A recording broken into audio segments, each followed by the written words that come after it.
Hello students, मेरा नाम है अरुण शर्मा और आप सभी का अरुण कोचिंग क्लासेस में बहुत बहुत स्वागत है। आज के इस लेक्चर में मैं आपको जीएसटी के जो आगे वाले टॉपिक्स हैं उनके बारे में बताऊंगा। सो आइए स्टार्ट करते हैं।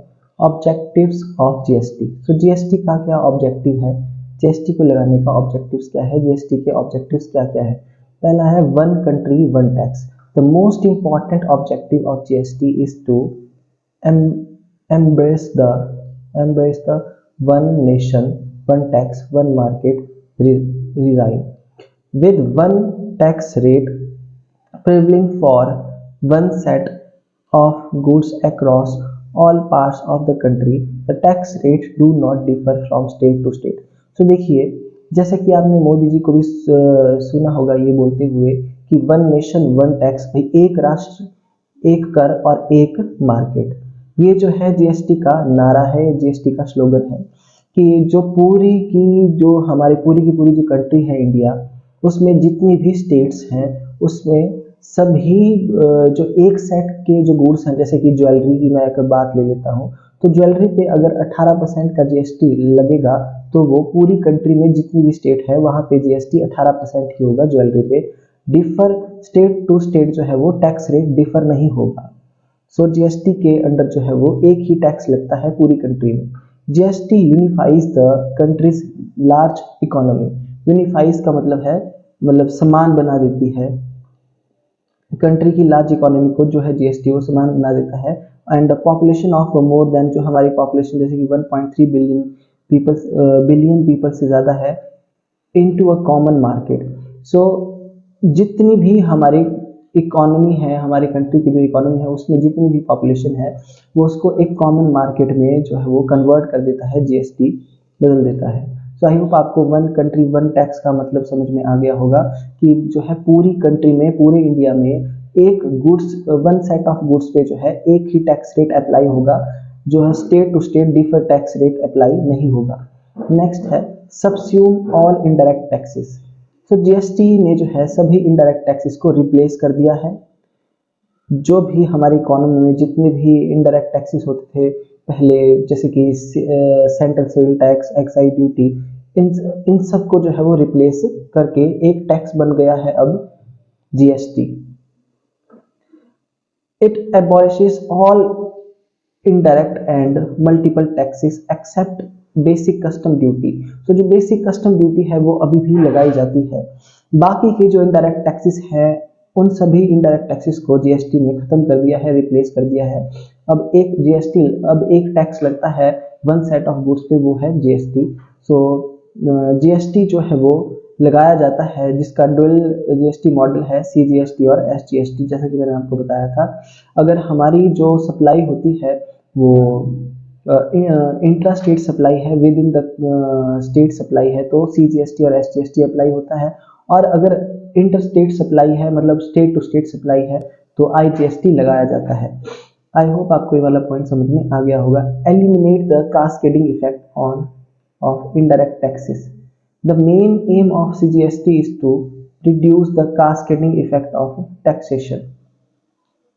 So GST का जो मेन एम है वो है टैक्सेशन का जो कास्केडिंग इफेक्ट है, जो टैक्स के ऊपर टैक्स लगता है उसको खत्म करना।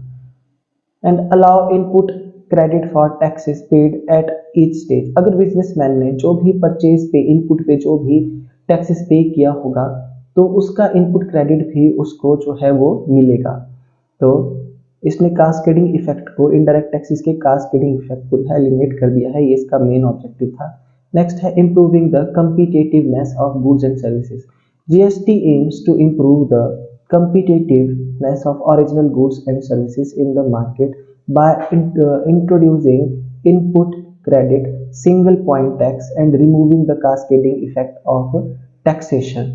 तो जीएसटी का जो मेन एम है वो है जो भी हमारे गुड्स और सर्विसेज है मार्केट में, जो ओरिजिनल गुड्स और सर्विसेज है, उनकी कम्पिटिटिवनेस को इम्प्रूव करना। तो जैसा कि मैंने आपको बताया कि जीएसटी में जो है वो इनपुट टैक्स क्रेडिट मिलता है, जो भी हमने इनपुट परचेज किए होते हैं उस पर हमको इनपुट टैक्स क्रेडिट मिलता है। तो ये इनपुट टैक्स क्रेडिट क्या होता है ये मैं आपको आगे आने वाले वीडियोस में, आगे आने वाले लेक्चर्स में बहुत ही अच्छे तरीके से बताऊंगा। और जीएसटी ने जो है वो कास्केडिंग इफेक्ट, टैक्स के कास्केडिंग इफेक्ट को रिमूव कर दिया है, खत्म कर दिया है। इसलिए गुड्स और सर्विसेज की जो कम्पिटिटिवनेस है वो जीएसटी के थ्रू इम्प्रूव हो चुकी है। आई होप आपको ये वाला पॉइंट जो है समझ में आ गया होगा। नेक्स्ट है uniform in tax procedure, uniformity. ये जो टैक्स प्रोसीजर है उसमें यूनिफॉर्मिटी लाना, समानता लाना। अनदर इंपॉर्टेंट ऑब्जेक्ट जो है जीएसटी का वो क्या है, is to have a unified law involving all tax basis laws and administration procedures across the country. तो हमारी पूरी कंट्री में जो टैक्स का लॉ का, टैक्स से रिलेटेड जो लॉ है, वो जो एडमिनिस्ट्रेशन है, जो प्रोसीजर है टैक्स का, वो जो है वो उसमें समानता लाना, उसमें यूनिफॉर्मिलिटी लाना, ये भी इंपॉर्टेंट ऑब्जेक्ट है जीएसटी का। नेक्स्ट है reduce tax aviation, tax aviation and corruption. जो टैक्स से रिलेटेड जो चोरी हुआ करती थी, जो करप्शन है, टैक्स से रिलेटेड जो भ्रष्टाचार है, उसको रिड्यूस करना, उसको खत्म करना जीएसटी का जो है मेन मोटिव है। रिड्यूसिंग टैक्स अवेशन मतलब टैक्स की चोरी को कम करना, and corruption is also one of the main objective of GST.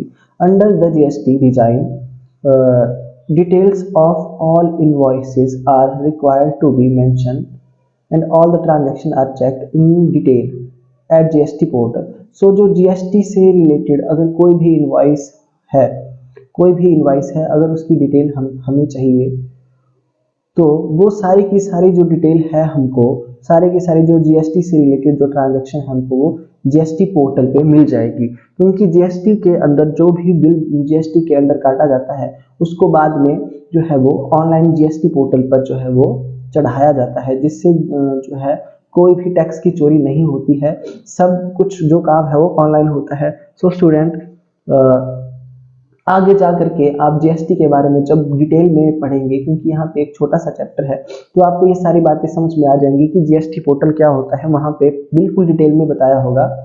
Next जो बड़ी बड़ी क्लासें होती हैं जैसे कि BCom BBA, as a result इसका क्या रिजल्ट है, there will be automatic reduction in cases of tax evasion. तो जब सब कुछ जो है जीएसटी पोर्टल पर हम सभी ट्रांजैक्शन को चेक कर सकते हैं डिटेल में, तो इससे जो है टैक्स अवेशन में यानी कि टैक्स की चोरी में, टैक्स से रिलेटेड जो भ्रष्टाचार है उसमें ऑटोमेटिक जो है रिडक्शन हो गया है।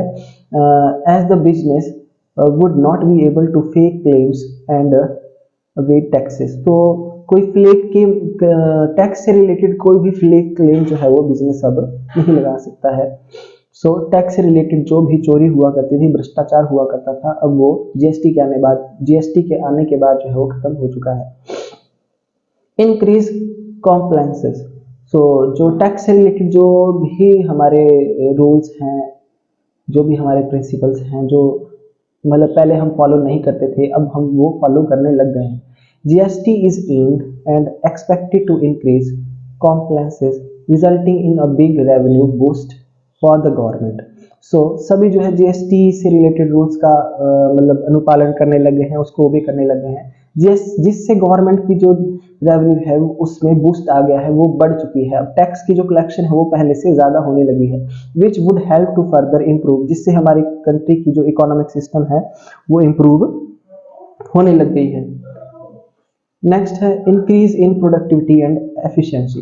GST is seen as the key to increased productivity and efficiency. So GST को एक ऐसी की के रूप में देखा जा सकता है जिससे कि हमारी प्रोडक्टिविटी, हमारी एफिशिएंसी जो है वो, जिससे हमारी प्रोडक्टिविटी और हमारी एफिशिएंसी बढ़ सकती है, ऐसी की के रूप में हम इसे देख सकते हैं। It is expected to act as an important factor that will build upon the primary foundation for increase in productivity and efficiency. So the unified tax system should offer significant opportunity for the productivity. So I hope आपको point जो है समझ में आ गया होगा। Next है increase in GDP. Another important object क्या है जीडी का, जीएसटी का, to increase the government's revenue. Government की जो रेवेन्यू है वो टैक्स से होती है, सो गवर्नमेंट की रेवेन्यू को इंक्रीज करना इसका अनदर इंपॉर्टेंट ऑब्जेक्ट है। और साथ ही साथ में GDP in the long term with the help of increase in tax compliances and better productivity. So GST के आने से जो है हमारा जीडीपी भी जो है वो बढ़ रहा है, क्योंकि टैक्स से रिलेटेड जो कॉम्प्लायंसेस हैं, जो पहले टैक्स से रिलेटेड रूल हुआ करते थे, लोग पहले टैक्स नहीं भरते थे, अब वो भी टैक्स भरने लग गए हैं, जिससे हमारा जीडीपी भी बढ़ने लग गया है और गवर्नमेंट की रेवेन्यू भी इंक्रीज हो रही है। Reducing economic distortion and unhealthy competition. So one of the purpose of GST is to reduce the economic distortion and unhealthy competition between the state due to the tax and revenue. So tax और revenue की वजह से जो भी state to state जो भी competition हुआ करता था, unhealthy competition, वो GST के आने के बाद जो है अब कम हो चुका है। So ये थे ऑब्जेक्टिव जो है GST के। आई होप आपको समझ में आ गए होंगे। नेक्स्ट हम आगे बढ़ते हैं कि जीएसटी के अंडर कौन कौन से अकाउंट्स जो होते हैं जिनको मेंटेन किया जाता है। पहला है under GST the traders and business organisations need to maintain following accounts. तो देखिए कौन कौन से अकाउंट्स को मेंटेन किया जाता है जीएसटी में। Input CGST account, output CGST account. ये जो इनपुट जीएसटी है, इनपुट, ये जो इनपुट वर्ड है स्टूडेंट, ये परचेज के लिए है, क्योंकि जब भी हम कोई गुड्स परचेज करते हैं तो वो बिजनेस में आ रहा है, इन हो रहा है, तो ये हमारी इनपुट है। और आउटपुट, जब भी हम कोई गुड्स को सेल कर रहे हैं तो वो हमारी सेल है, तो वो बिजनेस से बाहर जा रहा है, इसलिए हम आउटपुट जो है वर्ड यूज करते हैं सेल के लिए और इनपुट वर्ड यूज करते हैं परचेज के लिए। सो इनपुट सीजीएसटी और यूटीजीएसटी। सो जो इनपुट सीजीएसटी है वो सेंट्रल गवर्नमेंट लगाती है, आउटपुट सीजीएसटी भी गवर्नमेंट स्टेट सेंट्रल गवर्नमेंट लगाती है, क्योंकि यहाँ पे सीजीएसटी लिखा गया है, तो ये दोनों जो टैक्स हैं वो इनपुट और आउटपुट सीजीएसटी वो सेंट्रल गवर्नमेंट लगाएगी, और इनपुट एसजीएसटी और आउटपुट एसजीएसटी स्टेट गवर्नमेंट जो है वो लेविट करेगी गुड्स और सर्विसेज पे। इनपुट आईजीएसटी जो होता है वो सेंट्रल गवर्नमेंट लगाती है। जब स्टेट और स्टेट के बीच में ट्रांजैक्शन होती है, जैसे दिल्ली और हिमाचल के बीच में, तो इनपुट आईजीएसटी परचेज पे लगेगा और आउटपुट आईजीएसटी सेंट्रल गवर्नमेंट लगाएगी सेल के ऊपर और ये परचेज के ऊपर। इलेक्ट्रॉनिक कैश लेजर एक अकाउंट ये भी बनता है जीएसटी में। और UTGST union territory goods and services tax, इसको बोलते हैं हम यूटीजीएसटी। सो ये 8 अकाउंट जो हैं वो जीएसटी के अंडर बनते हैं। नेक्स्ट है tax calculation and computation under GST, कि जीएसटी में जो है वो टैक्स की कैलकुलेशन कैसे की जाती है। Before understanding the calculation and computation of GST, देखिए जीएसटी में जीएसटी की before understanding the calculation and computation of GST की कैलकुलेशन और उसकी कंप्यूटेशन को समझने से पहले it is important to understand the following terms related with GST से रिलेटेड जो फॉलोइंग टर्म्स हैं उसको हमें जो है समझ लेते हैं। Input CGST, the CGST paid, ये जो सीजीएसटी होता है ये गुड्स और सर्विसेज की जो परचेज होती है इंट्रास्टेट पर, जो इंट्रास्टेट यानी कि विद इन द स्टेट, उस पर लगाया जाता है CGST. Central goods and services tax हम इसे बोलते हैं, ये इनपुट पर यानी कि परचेज पर लगाया जाता है। इसको हम सेट ऑफ कर सकते हैं आउटपुट सीजीएसटी से। जो भी आउटपुट सीजीएसटी हमने कलेक्ट किया है, यानी कि सेल पर जो आउटपुट सीजीएसटी हमको मिला है, उससे हम इनपुट सीजीएसटी को सेट ऑफ कर सकते हैं, और दूसरा आउटपुट आईजीएसटी से भी हम इसे सेट ऑफ कर सकते हैं। नेक्स्ट है आउटपुट सीजीएसटी। आउटपुट सीजीएसटी जो है सेल पर लगाया जाता है। The CGST collected on intrastate sale, intrastate supply, intrastate sale पे जो जीएसटी हमने कस्टमर से कलेक्ट किया है उसे हम बोलते हैं आउटपुट सीजीएसटी। सो इसे आउटपुट सीजीएसटी कहते हैं। नेक्स्ट है input SGST, the SGST paid on intrastate purchases.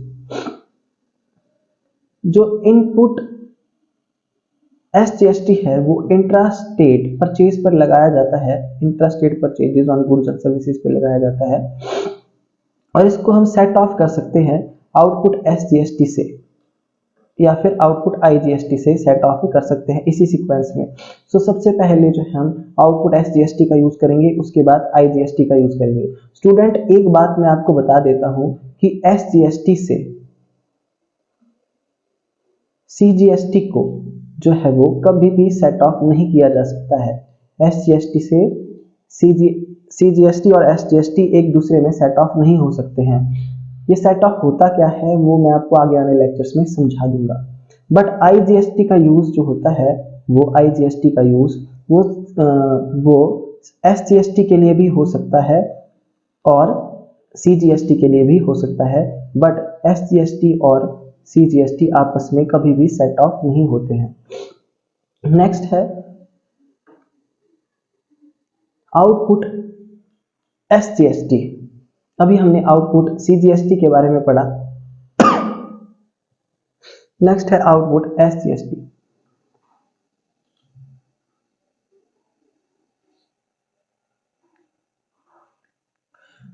सो हमने पढ़ा input CGST, output CGST, input SGST और अब पढ़ेंगे आउटपुट एसजीएसटी के बारे में। The SGST state goods and services tax, जिसको कलेक्ट किया जाता है इंटरस्टेट सेल पे, जो भी हमारी इंट्रास्टेट सेल पे। इंट्रास्टेट यानी कि जो भी हमारी विद इन द स्टेट है, विद इन द स्टेट जैसे हिमाचल प्रदेश में डिस्ट्रिक्ट टू डिस्ट्रिक्ट जो ट्रांजैक्शन हो रही है उस पे जो है वो intra state goods services tax लगाया जाएगा, जो स्टेट गवर्नमेंट लगाएगी एसजीएसटी गुड्स और सर्विसेज पे, हम उसे आउटपुट एसजीएसटी बोलेंगे। नेक्स्ट है इनपुट आईजीएसटी। इनपुट आईजीएसटी क्या होता है? IGST paid on interstate purchases goods and services.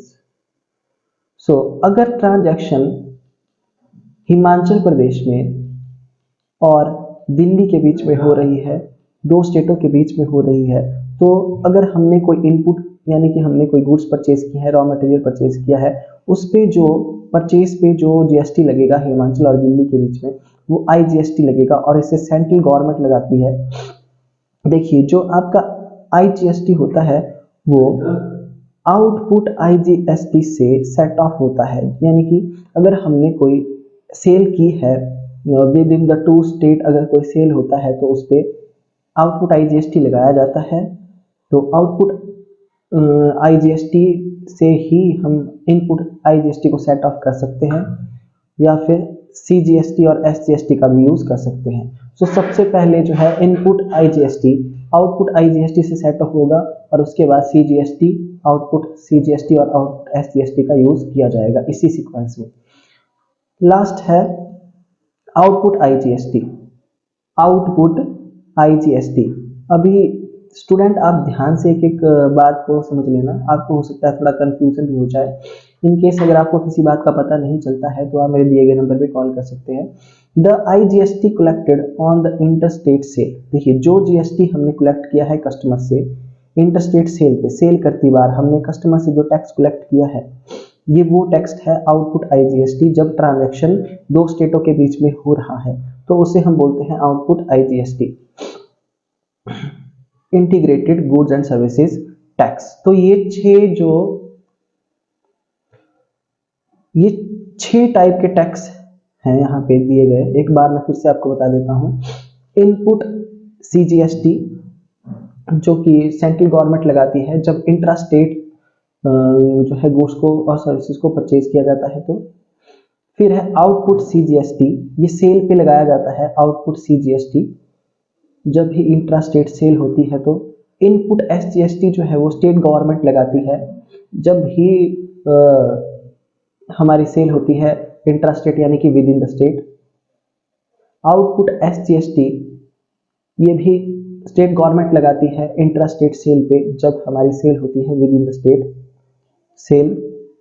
Input IGST लगाया जाता है इंटरस्टेट परचेज पे, इनपुट पे, जब भी ट्रांजैक्शन दो स्टेटों के बीच में होती है। और आउटपुट आईजीएसटी जो है वो इंटरस्टेट सेल पे लगाया जाता है। देखिए इनपुट आईजीएसटी इंटरस्टेट परचेज पे लगाया जाता है, परचेज के ऊपर, और आउटपुट आईजीएसटी जो है इंटरस्टेट सेल पे लगाया जाता है।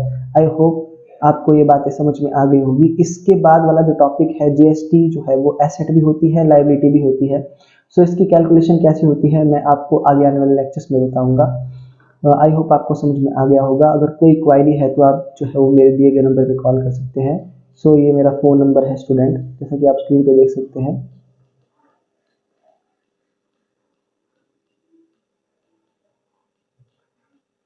तब तक के लिए थैंक यू सो मच।